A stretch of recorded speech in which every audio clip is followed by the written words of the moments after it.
নমস্কাৰ বন্ধুসকল, welcome to my YouTube channel Assamese government job. আপোনালোকৰ বাবে পুনৰ SSC ফালৰ পৰা ৪,১৮৭টা ভেকেঞ্চি মুকলি কৰিলে। এই ভেকেঞ্চিখিনিৰ কাৰণে আপোনালোকক মই এতিয়া কৈছোঁ, কোনো ৰানিং নহয়, কোনো আপোনালোকৰ ফিজিকেল নহয়, অনলি আপোনালোকে এক্সাম দিব লাগে আৰু চাকৰি ল'ব লাগে ৪,১৮৭টা। আৰু এই ভেকেঞ্চিকেইটাৰ কাৰণে আবেদনসমূহ কেনেকৈ কৰিব লাগিব, লগতে কি কৰিব লাগিব, ইয়াৰ কি হ'ব, এজ ক্ৰাইটেৰিয়া কি হয়, কোৱালিফিকেশ্যন কিমান লাগিব, মই সকলোখিনি কথা আপোনালোকক এই ভিডিঅ'টোত আলোচনা কৰা হ'ব। যদি ভিডিঅ'টো ভাল পায় ভিডিঅ'টো লাইক কৰিব, লগতে চেনেলটো ছাবস্ক্ৰাইব কৰি দিব। এনেকুৱা ধৰণৰ ভিডিঅ'সমূহ প্ৰতিদিনে পাই থাকিব বাবে আহক আজি মই ভিডিঅ'টো আৰম্ভ কৰোঁ। ইয়াত আপোনালোকে দেখিব পাইছে SSC CPO ৰিক্ৰুটমেণ্টৰ ফালৰ পৰা আহিছে ৪,১৮৭টা ছাব ইন্সপেক্টৰৰ ভেকেঞ্চি হয়। ইয়াত আপোনালোকে দেখিব পাৰিছে যে ইয়াত ষ্টাফ চিলেকশ্যন কমিশ্যন SSC কয়, আৰু ইয়াৰ কাৰণে লাষ্ট ডেট দিয়া আছে ২৮/৩/২০২৪ মাৰ্চ মাহৰ ২৮ তাৰিখলৈকে এই ভেকেঞ্চিকেইটাৰ কাৰণে আবেদনসমূহ কৰিব পাৰিব।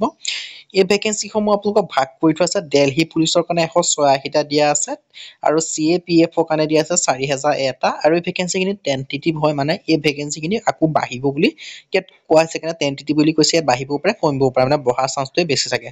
আৰু কেটেগৰী আছে আপোনালোকে ভেকেঞ্চিখিনি দেখিব পাইছে। UR কেটেগৰীৰ কাৰণে আছে ৮৪টা, OBC কাৰণে আছে ৪৫টা, SC কাৰণে ২৫টা, ST কাৰণে ১৩টা, EWS কাৰণে ১৯টা, আৰু ইয়াৰ কাৰণে GD কাৰণে দেখিব পাইছে। UR কাৰণে ১৬১৪টা, OBC কাৰণে ১,০৯৭টা, SC কাৰণে ৫৯৩টা, ST কাৰণে ২৯৫টা, EWS কাৰণে ৪০২টা ভেকেঞ্চি আছে। আৰু ইয়াৰ কাৰণে এজ লিমিট সম্পৰ্কেও জনাই দিছোঁ। ২০ৰ পৰা ২৫ বছৰলৈকে আবেদনসমূহ কৰিব পাৰিব।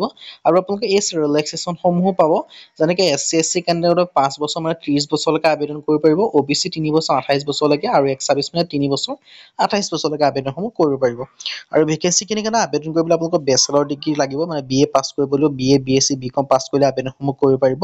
এই ভেকেঞ্চিকেইটাৰ কাৰণে আবেদন কৰিবলৈ UR category application fees 100 ৰুপিজকৈ, OBC 100 ৰুপিজকৈ, SC SC women candidate দিব নালাগে, আৰু এক্স চাৰ্ভিচমেন কেণ্ডিডেট কোনো ফিজ পে'মেণ্ট কৰিব নালাগে। আৰু ইয়াত নৰ্থ ইষ্টৰ চেণ্টাৰকেইটা আপোনালোকে দেখিব পাৰিছে। ইটানগৰ আছে, ডিব্ৰুগড় আছে, গুৱাহাটী আছে, যোৰহাট, দিছপুৰ, কহিমা, ইম্ফল, শ্বিলং, আগৰতলা আৰু আইজল।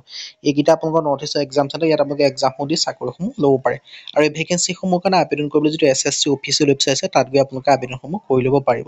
আবেদন ষ্টাৰ্ট হৈছে ৪ মাৰ্চৰ পৰা, লাষ্ট ডেট দিয়া আছে ২৮ মাৰ্চ। আৰু এপ্লিকেশ্যন আপোনালোকৰ যি কিবা ভুল হয় কাৰেকশ্যন কৰিবলৈ ৩০ আৰু ৩১ মাৰ্চে পাৰিব। আৰু এক্সামসমূহ হ'ব ৯, ১০ আৰু ১৩ মে' তাৰিখে আপোনালোকৰ এক্সামসমূহ অনুষ্ঠিত হ'ব।